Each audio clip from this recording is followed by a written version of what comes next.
Hi friend, मैं आप लोगों के सामने गुड्डू कुमार। जो आज का जो चैप्टर होगा वह आपको संज्ञा होगा। आप लोग कैसे हैं? All of you good morning. तो हम लोग वर्ण के बारे में देखे, व्यंजन वर्ण, स्वर्ण वर्ण और शब्द के बारे में देखे। यहाँ तक आज की जो होगा वह संज्ञा होगा। संज्ञा के बारे में हम लोग पढ़ेंगे। यहाँ से भी आपका क्वेश्चन अच्छे से अच्छे पूछे जाते हैं, अच्छे से अच्छे लेवल पूछे जाते हैं। तो संज्ञा हम लोग का है क्या? तो पहला संज्ञा का पहला हम लोग समझेंगे कि संज्ञा का शाब्दिक अर्थ नाम होता है। नाम कहे तो नेम होता है। ये शाब्दिक अर्थ होगा। तो यहीं से तुम्हारी परिभाषा एक तैयार होती है। होता क्या है कि संसार के जितने भी वस्तु होंगे, संसार के जितने भी वस्तु होंगे सबका सब आपका नाउन होगा, अर्थात वह नाम होगा।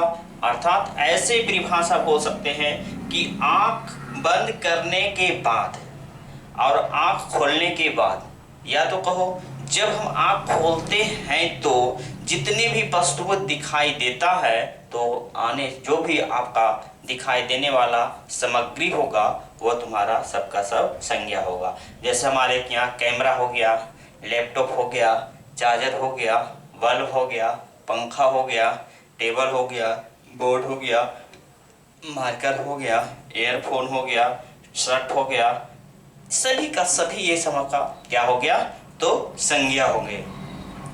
तो ये यहाँ से पूछे जाते हैं आपका प्रश्न आप एग्जाम में कि संज्ञा का शाब्दिक अर्थ क्या होता है। चार आपका ऑप्शन देते हैं, संज्ञा, सर्वनाम, क्रिया विशेषण, या तो आपका एक देता है नाम, तो इसका अर्थ होगा नाम। दूसरी इसकी परिभाषा के पहले हम लोग पढ़ेंगे संज्ञा एक विकारी शब्द होता है। दूसरी परिभाषा में, परिभाषा नहीं कर सकते, नोट कर सकते हैं। दूसरी नोट्स में हम लोग लिख सकते हैं विकारी। विकारी का मतलब होता है वो वर्ड जो अपने आप में बदल सकता है, जिसको हम अपने आप में क्या कर सकते हैं? बदल सकते हैं, वो तुम्हारा विकारी शब्द होते हैं। जैसे अगर मान लीजिए लड़का बोला तो उसका पूर्व बना सकते हो लड़के बन गया। तो ये अपने आप में चेंजेबल है, ये अपने आप में बदलने योग्य है, तो उसे हम लोग क्या कर देंगे? आप संज्ञा कर दोगे। अब इसकी परिभाषा हम लोग कैसे कर सकते हैं? परिभाषा तो यहां से किसी स्थान का नाम तुम किसी भी ले सकते हो, चाहे वह गांव का स्थान हो, चाहे राज्य का स्थान हो, चाहे हमारे देश के स्थान हो, सबका सब हो जाएगा तुम्हारा स्थान में। जैसे अब हो गया जगह का नाम भी कर सकते हो, स्थान का नाम भी कर सकते हो। जैसे व्यक्ति का नाम भी कर सकते हो। हमारे व्यक्ति में बहुत सारे सपोजेट अभी जो हमारे माननीय प्रधानमंत्री मोदी, अमित शाह, उसके बाद हमारे राम लक्ष्मण, अयोध्या का राजा दशरथ, इसी हम लोग प्रयोग कर सकते हैं। स्थान, जगह और व्यक्ति। भाव का भी पैदा कर सकते हो, उसमें क्या कर सकते हो? जैसे अच्छाई का भाव, बुराई का भाव, ये भी तुम भाव का प्रयोग कर सकते हो। फिर यहाँ से तुम किसका प्रयोग कर सकते हो? तो अवस्था का भी प्रयोग कर सकते हो। अवस्था कहे तो बाल्यावस्था, शैशवावस्था, प्रौढ़ावस्था, ये अवस्था का प्रयोग किया गया। अगर समूह का बोध किया जाए तो भी तुम्हारा होगा, ये भी समूह हो गया। समूह का मतलब जैसे क्या कहते हैं? लड़कों का झुंड, जैसे चाबियों का झुंड, सेनाओं का झुंड, मक्खियों का झुंड, etc आपका यहाँ पर हो सकता है। तो किसी स्थान, जगह, व्यक्ति, भाव, अवस्था, समूह को क्या कहते हैं? संज्ञा कहते हैं। तो ये तुम्हारा संज्ञा को संज्ञा कहते हैं। ये तुम्हारी परिभाषा मिल गई। तो उसमें एक हम एग्जाम्पल दे देते हैं। जैसे में तो जैसे में किसी व्यक्ति का स्थान ले लो, हमारे साथ है भारत, सबसे बढ़िया अच्छा एग्जाम्पल मान लिए। जगह है तो मान लिए आपका बिहार हो गया। व्यक्ति का नाम है तो व्यक्ति का नाम ले लो भाई, तो ये आपका व्यक्ति हो गया, जैसे राम हो गए। जैसे भाव मान लिया तो भाव मान लिए शैशवावस्था, शैशवावस्था मान लो। फिर इसके बाद आपको मान लिया जाए, समूह मान लिया जाए तो क्या होगा, चाबियों का गुच्छा।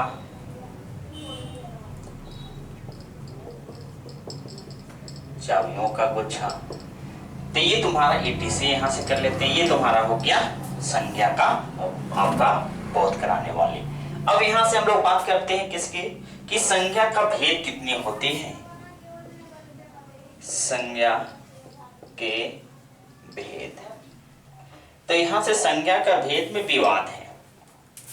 कुछ राइटरों ने माना है कि संज्ञा का जो भेद होते हैं वो 3 होते हैं।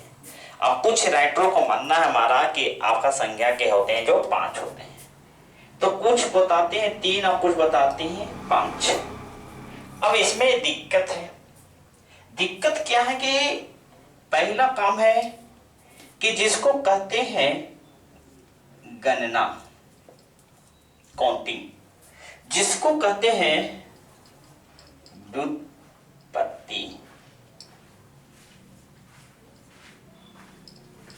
व्युत्पत्ति, जिसको कहते हैं जीवंतांत के आधार जब माना ना, जिसको गणना करने की व्युत्पत्ति जीवंतांत के आधार पर जब माना, तो इसको रखा 3 भेद।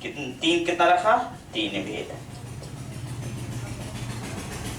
फिर जब इसकी अर्थ के अनुसार माना, अर्थ के अनुसार, तो इसको माना 5 भेद। तो हमारे कुछ ग्रामिकल ने माना 3, किसी ने माना 5। गणना और व्युत्पत्ति अजीवतांत के आधार पर माना 3 और अर्थ के अनुसार माना हुआ 5। अब ये 5 और 3 है क्या, तो 5 और 3 पांचों परिभाषा में से 3 को क्या कर दिया, कट कर दिया। गणना का मतलब सीधे कहो कि जिसको आसानी से हमें काउंट कर सकते हैं। अर्थ के अनुसार वैसे कर सकते हैं जिसको अवस्था में भी प्रयोग किया गया, उसको नाप कर सकते हैं, तौल कर सकते हैं और उसको अनुभव लगा के काम किया जा सकता है। अनुभव के अनुसार बोल सकते हैं, तो अर्थ के अनुसार मान लिया 5। तो ये जो 5 है उसकी पहले नामकरण कर देते हैं, फिर एक करके लेकर चलेंगे। तो इसमें जो 5 हुआ वो पहला तुम्हारा आपने पढ़ा होगा, जिसको कहते हैं व्यक्तिवाचक संज्ञा। दूसरा कहते हैं जातिवाचक संज्ञा। तीसरा कहते हैं भाववाचक संज्ञा। चौथा कहते हैं द्रववाचक संज्ञा। और 5वां जो कहते हैं वो तुम्हारा कहा जाता है समवाचक संज्ञा। तो इसी 5 कैटेगरी में हमारे लेखकगण ने 2 भागों में आपका बंटवारा कर दी। कुछ ने कहा कि नहीं, ये गणना के आधार पर हम 3 मानेंगे, और कुछ ने कहा कि नहीं, हम अर्थ के अनुसार हम 5 मानेंगे। तो इसमें पहला जो आपका ये पहले व्यक्तिवाचक, दूसरा है जातिवाचक, तीसरा है भाववाचक, चौथा है समूहवाचक, 5वीं है द्रववाचक। सुनना, हमने व्यक्ति, जाति, भाव, समूह, द्रव का बोध करा दिया, लेकिन सबके अंत में एक पॉइंट लगा हुआ है जिसको कहते हैं वाचक, वाचक, वाचक, वाचक। तो नोट करने योग्य बात हो गया कि वाचक का अर्थ क्या होगा। वाचक का अर्थ होता है बोध या बोध कराने वाले, बोध या बोध कराने वाला शब्द। अब द्रव का मतलब क्या होगा, समूह का मतलब क्या होगा, भाव का मतलब क्या होगा, जाति का मतलब क्या होगा, व्यक्ति का मतलब क्या होगा। द्रव आप जानते हो जिसको हम लोग पिघलाया जा सकता है, जो तरल अवस्था में हो, नापा तोला जा सकता है, लेकिन अलग अलग नहीं गिन सकते हो, नए पदार्थ बनाया जा सकता है, तो वैसे हम लोग क्या कहते हैं, द्रववाचक। समूहवाचक, वाचक का मतलब बोध, बोध कराने वाले। जब समूह होगा तो उसमें कहीं ना कहीं एक से अधिक वह व्यक्ति, वस्तु, सामग्री जितनी भी प्रकार का होगा, एक से कहीं ना कहीं वो अधिक होगा, तो हम लोग समूहवाचक कर देंगे। भाव, जब किसी व्यक्ति या वस्तु के उसकी अंदर की गुण को देखा नहीं जा सकता, सिर्फ कल्पना किया जा सकता है। ना तो स्पर्श करेंगे, ना तो छुएंगे, ना तो देख सकते हैं नंगे आंखों से, तो हम उसको खाली वो अनुभव कर सकते हैं। हम ईमानदारी की बात करते हैं, अच्छाई की बात करते हैं, बुढ़ापा की बात करते हैं, तो कहीं ना कहीं दिखता नहीं है, तो हम उसको भाववाचक में रखेंगे। जाति, जैसे किसी एक नाम लेने से पूरी हिंदुस्तान, पूरी वर्ल्ड में बात किया गया हो।